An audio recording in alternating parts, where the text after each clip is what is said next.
Box to Box Media Network. Lisir wangi sliramu tumaking sirno ojo tangingkanmu guling awas jo ngetoro aku lagi bang wingo Jin setan kang tak utusi Dudio sembarang Wojo layu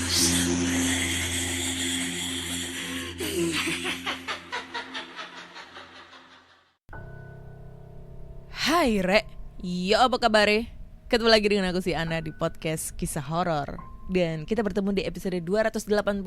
Dan di episode kali ini aku membacakan cerita horor ataupun email berhantu yang sudah dikirimkan teman-teman melalui podcast kisahhoror@gmail.com atau di Instagram podcast Kisah Horor serta Google Form yang lainnya tersedia di bio Instagram podcast Kisah Horor. Ini hari keberapa ya puasa ya? Sampai lupa ini. Rabu ya, mau seminggu lah ya kita. Oh enggak, udah seminggu ya. Udah hari ke-8 kita berpuasa. Bagaimana dengan kondisi kalian semua? Apakah udah ada yang mokel? Apa masih tetap full gitu puasanya? Apalagi podcast kisah horor nggak full, banyak banget yang protes, ya ampun. Gue tuh pengen banget untuk konsisten ya, tapi aduh susah banget gitu loh, kayak ya banyak banget problematika ya. Pokoknya aku tuh pengennya itu, niatnya itu di bulan Ramadan itu 1 bulan full dari Senin sampai Jumat itu gue pengen update cerita gitu, tapi kayak susah banget gitu loh untuk mengumpulkan apa ya, keinginan sekuat tenaga aku untuk menemani kalian semua. Oke. Jadi langsung aja kita bacakan cerita horor di bulan puasa. Kok ada cerita setan, Kak ya? Kamu kira ini setan itu enggak berkeliaran? Setan di bulan puasa tuh tetap aja ada. Yang dikunci, yang dikerangkeng itu nafsu gitu, sama apa, hasrat dan nafsu kita gitu kan. Sebagai seorang manusia gitu diuji seperti gitu. Dan cerita pertama kali ini datang dari Haris. Oke. Halo Kak Ana, perkenalkan nama aku Haris. Jadi malam itu sekitar jam 12 lewat, gua dan beberapa teman bertugas di pos pinggir jalan.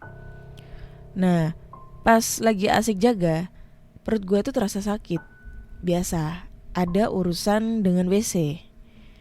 Karena WC yang mau gue datengin ini, by the way gue tuh benci nih kalau sakit perut di tempat kerja. Jadi WC-nya ini lumayan agak jauh dari pos tempat jaga. Jaraknya kira-kira sekitar kurang lebih 100 meter dari pos ke gudang yang ada WC-nya. Awalnya gue takut sih, soalnya kalau mau sampai ke WC harus lewati beberapa tumpukan tanah nikel yang ditutupin terpal. Karena mendengar teman bercerita kalau di situ tuh angker. Soal jalanan dekat gudang itu ada hal-hal yang ganjil sih. Gue sih biasa aja, tapi sedikit ketakutan. Emang pas lagi jalan menuju ke WC itu gak ada gangguan.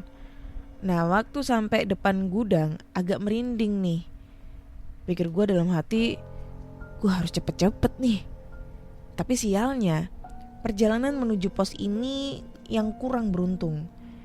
Karena waktu gue jalan keluar, itu ada yang lempari batu kecil ke sepatu sampai 3 kali. Ya gue sih masih maklumi yang kayak gitu-gituan, gak pernah ngambil pusing lah ya. Akhirnya saya tuh terus berjalan tanpa menghiraukan si doi.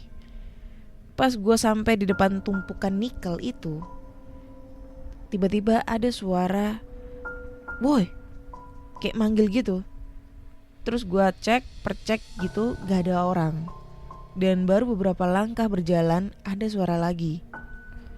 Gue lihat ke samping gudang itu ada bayangan hitam besar matanya merah, lagi ngeliatin gua, dan gua pun langsung lari sejadi-jadinya menuju ke pos.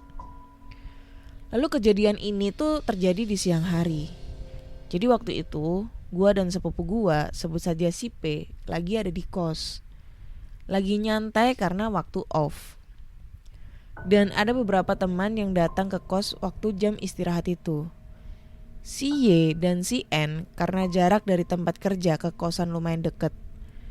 Waktu mereka sampai ke kos, mereka pun terkejut karena si Y dan si N ini melihat sepupu gua, si P ini ada di kos lagi tidur. Gua pun heran sama mereka dan bertanya, "Woi, kenapa bro?" "Lah, si P kok ada di sini?" "Iya bro, padahal kita tadi lihat si P ini lagi ada di tempat kerja." Gua pun ikut terkejut. Hari ini si P lagi malas masuk. Gua pun kebingungan dengan apa yang mereka lihat. Nah kemudian kalau cerita untuk kos-kosan gua ini, kejadiannya banyak banget sih. Jadi waktu itu gua tuh ngekos ada 14 kamar, tapi saling berhadapan. Sedikit info sih kak, tapi disingkat aja ya ceritanya. Sejak gua tinggal di kos-kosan itu selama 9 bulan, ada yang kesurupan, ketindihan, dan ada yang ngasih penampakan. Kita awali dengan tetangga kos nomor 7. Si A yang kesurupan pada sore sekitar jam 4 lewat. Si A ini kan mandi sekitar jam 3 lewat.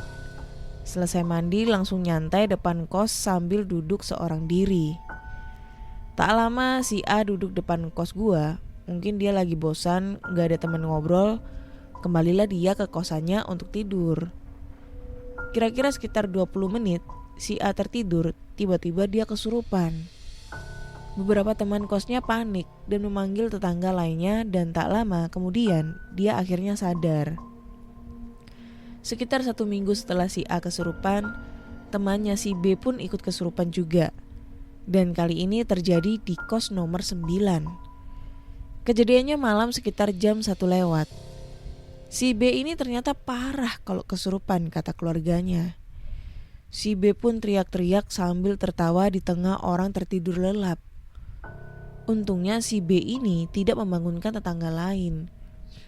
Kami pun tidak bisa apa-apa. Alasannya kamar si B ini dikunci, dan pas malam itu dia lagi tidur sendiri. Sekitar 15-20 menit si B kesurupan, kemudian dia sadar sendiri. Tapi pas paginya si B tidak cerita apa-apa, dan kami pun tidak ingin menanyakan apa yang terjadi tadi malam. Karena si B ini katanya bisa melihat yang aneh-aneh begitu. Jadi kita gak mau tahu ada apaan di situ. Kemudian sebulan berlalu. Setelah si A dan si B ini kesurupan, tetangga kos nomor 4, si C, ceritanya sama persis nih, sama kayak cerita si A. Dan si C pun kesurupan. Nggak lama kemudian tetangga sebelah kos nomor 3 keluar karena mendengar si C ini teriak-teriak sambil nangis. Dan untungnya si tetangga gua yang satu ini bisa ngurusin masalah kesurupan gitu. Dan akhirnya si C ini terselamatkan. Di tengah kasus yang timbul di kos-kosan sekarang ini sedang terjadi, biasanya sepupu gua itu sering ketindihan di malam hari dan sering teriak. Gua pun pernah ketindihan sekali, dan biasanya si doi yang sering menampakkan diri. Menurut beberapa teman yang melihatnya, dia adalah sosok bayangan hitam besar dan si Kunti. Sebenarnya masih banyak sih cerita tentang kosan itu kak. Ada beberapa cerita mistis lainnya sebelum gue tinggal di situ, dan sekarang gue memilih untuk pindah kos demi kenyamanan diri sendiri. Oke, selesai ceritanya guys ya. Aduh, timelinenya pindah-pindah ya, dari kantor kemudian ke kos-kosan. Apa ini? Sedang ada apa ini kos-kosannya ya? Kenapa kok banyak banget? Cerita kos-kosan itu kayak gak ada habisnya untuk mengalami hal-hal mistis ya. Yang dulu itu ada kos-kosan tumbal gitu, terus ada juga kos-kosan angker gitu yang anak singkek-singkek itu ngekos dihantuin. Ada lagi kos-kosan yang ternyata rumah kosnya ini ada jenazahnya di bawah tangga. Kalau kalian belum tahu coba dengerin di episode-episode sebelumnya, udah banyak banget sih. Kalau misalnya ada clue kos-kosan itu pasti ceritanya lumayan serem. Kayak gitu guys. Oke, kita lanjut ke cerita berikutnya. Oke, cerita berikutnya ini panjang tapi kayaknya seru ya. Datang dari Endro yang ingin berbagi cerita tentang kejadian aneh di pekuburan Belanda di Surabaya. Anjay, Peneleh ya? Di Peneleh ini. Kalau kalian nggak tahu Peneleh, kuburan Belanda itu malah dijadiin destinasi foto-foto sekarang. Ya, oke, aku belum pernah ke sana sih, tapi penasaran pengen ke sana. Oke. Halo Kak Ana, kenalin nama aku Endro. Aku domisili di Surabaya nih, sama seperti Kak Ana. Jadi aku mau bagi-bagi kisah tentang kejadian aneh di perkuburan Belanda di Surabaya, atau yang dikenal dengan Erfurt Kembang Kuning. Oke, kembang kuning, tahu ini bro. Gue ada cerita nih kembang kuning selain ada bencong-bencong di sana ya. Oke. FBI kuburannya tertata dengan apik, rapi dan indah, dan udah diresmikan jadi destinasi wisata oleh wali kota. Dan lagi kuburan jenis Erfurt ini cuma ada 7 di Indonesia. 2 di Jakarta, 2 di Bandung, 2 di Semarang, dan 1 di Surabaya. Oke, kita mulai ke ceritanya ya Kak. Menurut juru kuncinya, lokasi pusat dari kegiatan goib di sini ada di sekitar depan rumahnya sampai deretan belakang. Di sini ada 1 rumah dinas, dan disitulah juru kuncinya tinggal. Awalnya aku kira doi tinggal cuman siang aja. Nggak taunya udah ditempati kayak rumah gitu. Siang, malam, bahkan tiap hari selama dia dinas di situ. Bayangin aja, serem kan? Tapi kata beliau malah nyaman di situ, terutama kalau malam, kayak tinggal di desa. Sunyi, tenang, asoy. Ya asoy, ada banyak bencong di sana. Bencong. Oke. Nah, suatu hari entah apa yang merasukinya, dia tuh jepret-jepret depan rumahnya. Mau buat posting IG kali ya. Terus pas dicek fotonya, dia ternganga. Di salah satu foto ada nampak lingkaran merah jelas banget di depan rumahnya, kayak lobang portal goib gitu.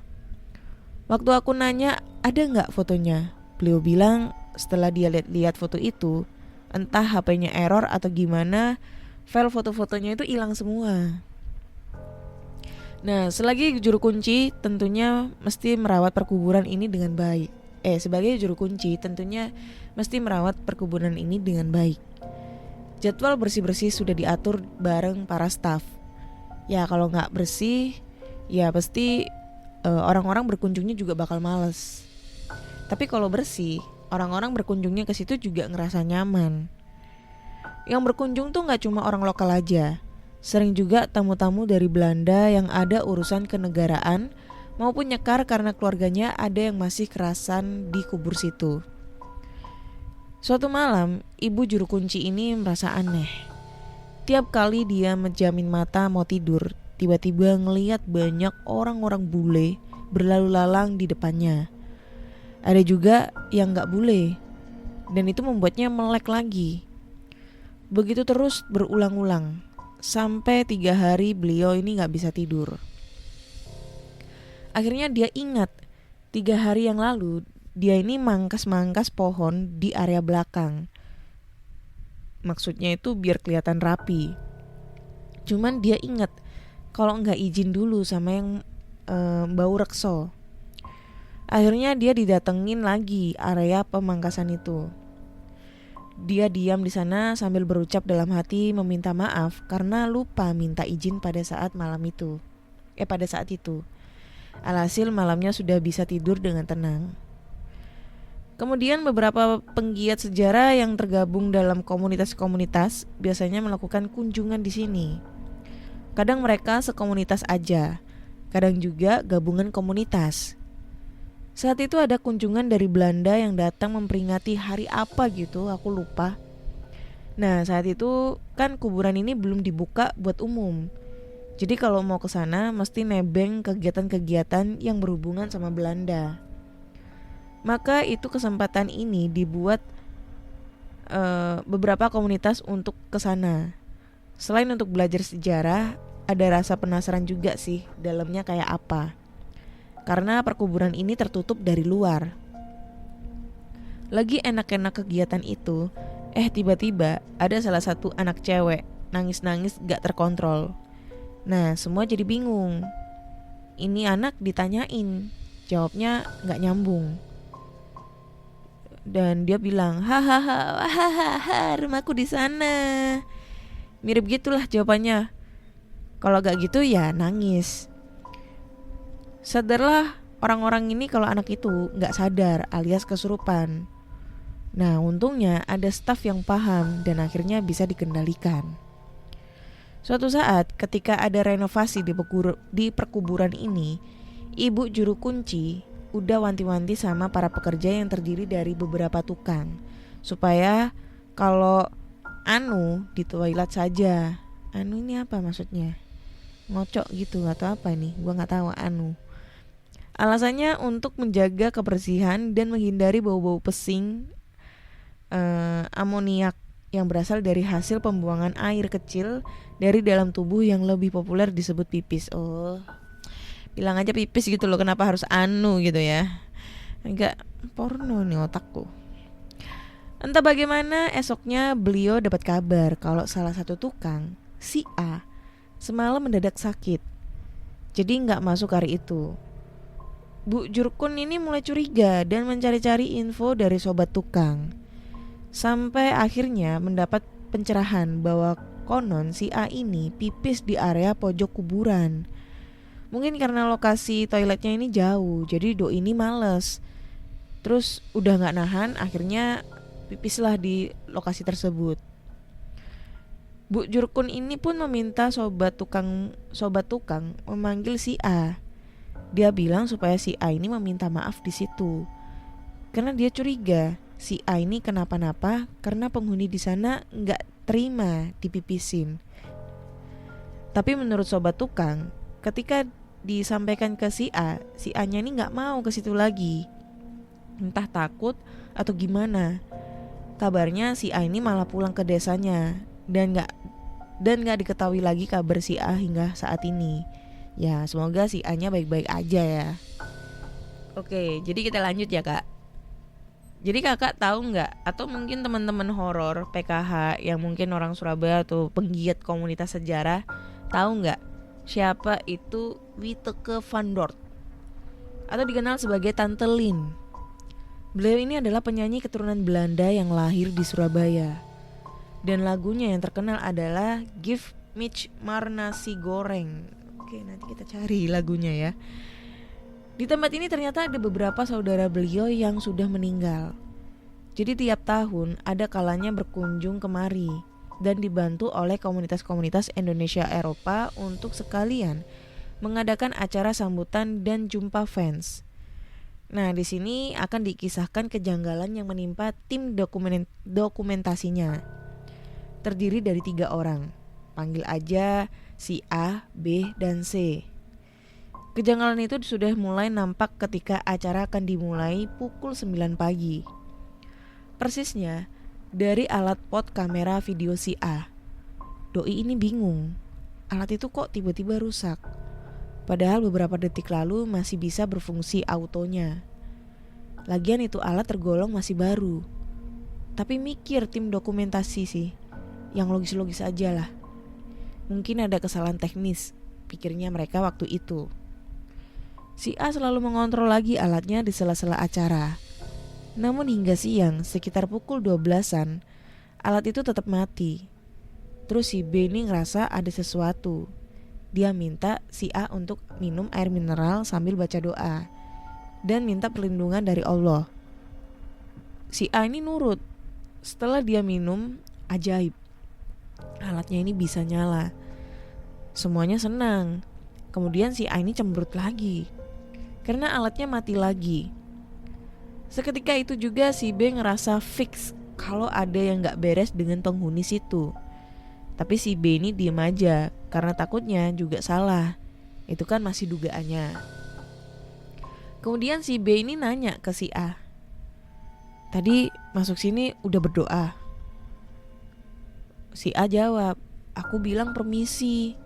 Tapi sempat juga dalam hati bilang, ya masa tempat kayak gini angker, apalagi makam orang bule. Ya udah, semoga gak kenapa-napa. Padahal dalam hati si B, wah bisa jadi apa yang diucapin si A meski dalam hati berdampak pada alatnya ini. Kebetulan siang itu udah agak santai. Semua tamu berkumpul di bangunan pendopo yang gak jauh dari rumah dinas Bujurkun. Sejam lagi acara akan dilanjut keluar makam, di sebuah rumah makan zaman Belanda. Tim dokumentasi manfaatin kesempatan itu buat bikin kopi, lalu nongkrong di teras rumah Bujurkun sambil ngobrol. Sejam kemudian tim dokumentasi bergegas ke acara selanjutnya. Waktu bergegas, si A membuang gelas kertas bekas kopi di halaman teras Bujurkun. Si B dan si C sempat mengingatkan si A untuk membuang gelas itu di tempat sampah. Tapi si A udah keburu malas ngambil. Acara itu berakhir pada pukul 3 sore. Tidak ada kejanggalan apa-apa lagi, cuma alat si A aja. 2 hari kemudian si A ini merasa mukanya ada yang beda. Agak metot gitu. Tahu metot kan? Ya pokoknya miring gitulah wajahnya. Jadi dari pipi sampai dagu kanannya itu mulai miring. Dia sempat ke dokter. Kata dokternya itu bukan stroke, tapi semacam terkena angin yang mengakibatkan kelumpuhan otot. Kemudian si A ini diberi obat. Sehari kemudian mukanya ini semakin metot. Malamnya dia merasa kelelahan. Dia panggil tukang pijit. Sebut saja namanya Mak Pi. Waktu mijit, Mak Pi ini bilang, "Mas, kamu pernah punya mantan yang tersakitin gak?" Si A kaget. Maksudnya apa, Bu? Kok aku ngerasa ada yang aneh sih di tubuh masnya ini? Jangan-jangan ada yang ngerjain mas. Takutnya ada mantan mas yang gak terima diputus. Si A ini ngakak, "Gak ada, Bu." Ya semoga gak kenapa-napa mas. Setelah dipijit, si A ini ternyata kepikiran juga kata-kata Mak Pi. Bukan masalah mantannya, tapi masalah ada keanehan itu. Kemudian dia menelpon temannya si D yang punya kemampuan. Pas pertama kali nelpon, si A tanya, "Deh, kamu lihat tubuhku ada yang aneh gak? Coba kamu fotoin setengah badan, kirim WA ya." Setelah difotoin, si D kemudian tanya, "Kamu habis dari tempat tua?" "Ada 3 sih, di Hotel Majapahit, di bangunan Freemason, sama di kuburan Belanda." "Ini kok aku lihat kamu diikutin orang-orang Belanda ya? Tapi wajahnya berubah-ubah, gak satu orang aja." Dari sini si A semakin yakin kalau ada yang gak beres. Cuman dia gak tahu yang ngikutin dia ini asalnya dari mana, dari ketiga tempat yang dia kunjungi. Kebetulan si A punya kakak yang punya teman pintar. Kemudian si A ini lapor ke kakaknya. Si A juga dimintai foto sama kakaknya. Kemudian kakaknya menanyakan ke temannya yang orang pintar itu. Seketika si orang pintar ini tanya, "Kamu habis buang gelas kertas di kuburan Belanda ya?" Pintar nih orang pintarnya, bisa tahu ya. Si A ini terkejut. Orang belum ngomong apa-apa kok udah ketahuan.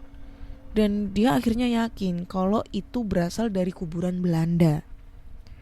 Kemudian si orang pintar itu meminta si A membeli dupa, dan besok harus dibakar di tempat dia buang sampah itu, sekalian minta maaf. Si A kemudian nelpon si B, minta besok pagi ditemenin ke kuburan Belanda dan minta izin ke Bujurkun untuk membakar dupa. Si B setuju. Keesokan harinya jam 9 pagi mereka masuk lagi ke kuburan Belanda menemui Bujurkun. Di hari keempat ini muka si A semakin metot guys. Bujurkun yang diceritain senyum-senyum aja. Rupanya udah biasa beliau ini ngadepin seperti ini. Cuman Bu Jurkun tidak mengizinkan mereka membakar dupa. Dia menyarankan si A untuk berdiam di tempat dia buang sampah dan dalam hati meminta maaf. Setelah itu si A diminta untuk berjalan dari ujung selatan makam sampai ujung utara makam, dan selama berjalan itu dalam hati meminta maaf sama penghuni di situ. Ritual minta maaf telah selesai dan kini muka si A sudah normal lagi. Dan kabar alatnya ini masih rusak. Oke, segitu aja Kak ceritanya. Maaf kalau ceritanya gak serem dan mungkin ceritanya agak belibet. Thanks Kak, bye-bye. Oke. Kuburan Belanda. Ini Peneleh itu yang di mana ya? Gue belum pernah ke Peneleh. Jadi di Surabaya itu ada makam Belanda, kayaknya yang di situ deh. Sebutannya sih makam Peneleh ya. Jadi ini makam ya udah jadul-jadul banget lah. Ada yang dimakamin di situ tahun 1800 sekian, 1900 sekian. Pokoknya zaman-zaman dulu Belanda masuk ke Indonesia gitulah ya. Masuk ke Surabaya gitu. Tuh, jadi di situ adalah. Nah dulu itu emang nggak boleh dimasukin gitu loh sebagai cagar budaya gitu kan. Nah yang anehnya juga di makam tersebut itu kebanyakan tuh makam-makamnya itu juga berada di teras-teras rumah warga gitu loh. Pokoknya kalau kalian orang Surabaya pasti tahu kan ya makam Peneleh. Cuma rata-rata di sana itu sekarang udah dijadikan destinasi wisata. Terus biasanya banyak banget fotografer gitu yang ya ambil foto di situ atau mungkin dijadiin pre-wed gitu di situ gitu kan. Tapi ya harus sesuai dengan izin gitu lah, karena emang itu udah jadi milik Pemkot gitu kan. Nah, untuk yang Kembang Kuning, ini Kembang Kuning itu emang makam, kalau dibilang itu bukan makam Belanda ya, makam orang Kristen gitulah, orang Cina, orang Kristen gitu. Pokoknya di situ. Dan itu makamnya, kalau kalian pernah lewat situ ya, Kembang Kuning itu kalau di Surabaya itu terkenal dengan tempat prostitusi bencong-bencong. Sumpah, tempat prostitusi bencong-bencong. Itu udah lama banget itu terkenalnya. Dan kalau misalnya mereka melakukan kayak gitu ya, maksudnya melayanin tamunya itu ya di atas makamnya orang-orang yang sudah meninggal di situ. Karena kan kebanyakan kalau orang Chinese atau orang Kristen itu kan makamnya kan di beton ya itunya. Jadi dibuat tidur coy di situ. Terkenal tuh di Surabaya. Bayangkan destinasi yang sangat unik itu di situ ya. Kita wik di atas kuburan orang gitu kan.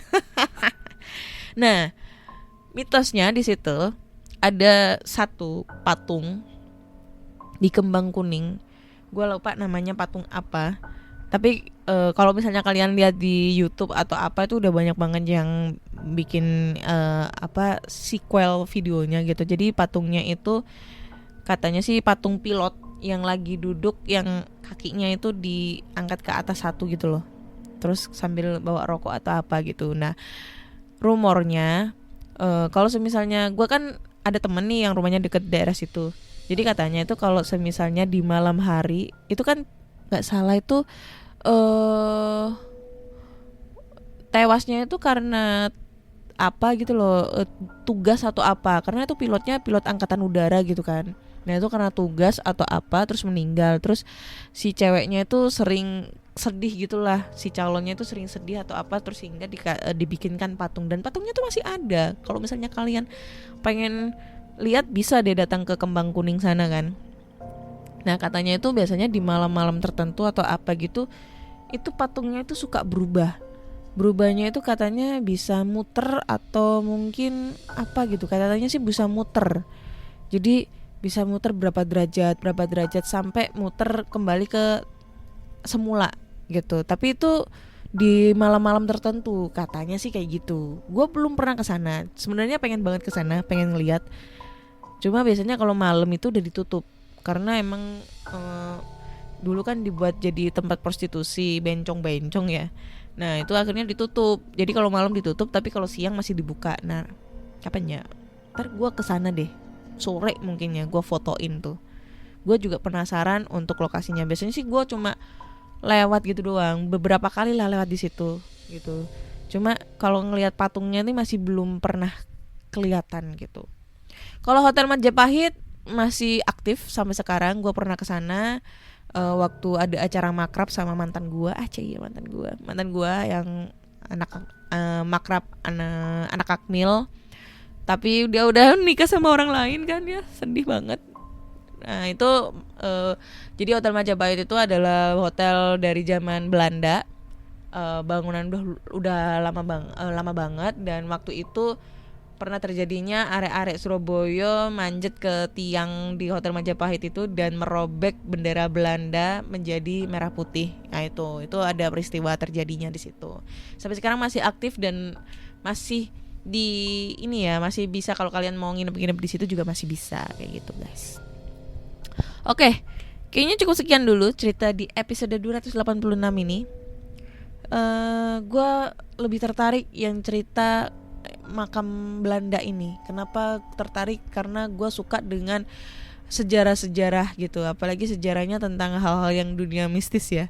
Itu sangat kayak apa ya, kayak gue tuh ada ketertarikan gitu. Nah gue pengen banget ke sana, nggak tahu kapan, mungkin setelah puasa kali ya gue harus ke sana, atau mungkin pas puasa juga oke, besok atau kapan gitu ya. Pokoknya kalau kalian setuju kalau gue ke sana untuk ngefoto atau mungkin kita melihat destinasinya, ngevideo gitu, kalian bisa aja langsung komen di kolom komentarnya, gas ke sana kak, gas ke sana kayak gitu. Oke, nanti gue lihat nih ya perkembangannya selama seminggu ini. Kalau emang banyak banget yang komen, oke kak, gas ke sana, gue bakal ke sana gitu. Jadi sekian dulu di episode 286 ini. Dan jangan lupa dengerin podcast Kisah Horor di Spotify, Google Podcast, Apple Podcast, dan platform podcast kesayangan kalian, Noise juga. Jangan lupa juga subscribe podcast Kisah Horor di Noise dan follow podcast Kisah Horor di Spotify. Jangan lupa kasih rating bintang 5 untuk podcast Kisah Horor di Spotify agar aku tuh selalu antusias dan semangat memberikan dosis horor untuk kalian semua. Jangan lupa untuk memberikan donasi baju lebaran untuk Mbak Kunti. Ya di Saweria, kalian bisa aja mampir ke Saweria aku, kasih ya bingkisan yang menarik untuk Mbak Kunti gitu. Yang linknya nanti tersedia di bio Instagram podcast Kisah Horor atau di link descriptionnya podcast Kisah Horor itu. Di situ ada link Sawerianya. Kasih sedekah gitu ya. Miris sedekah gitu. Kayak gitu guys. Dan jangan lupa ya, gua pengen ngidupin YouTube gua nih ceritanya. Gua pengen ngidupin YouTube gua. Nah, nanti di YouTube gua pengen isi podcast nih ya. Podcast sama seputar ngevlog tentang tempat-tempat horor lagi. Jadi jangan lupa subscribe podcast gua. YouTube gua namanya Podcast Kisah Horor. Linknya ada di bio Instagram Podcast Kisah Horor di link trinya. Jangan lupa di subscribe, like, komen dan share, dan dilihat semua video-video aku yang dulu ya. Oke. Jadi sampai jumpa. Bye-bye.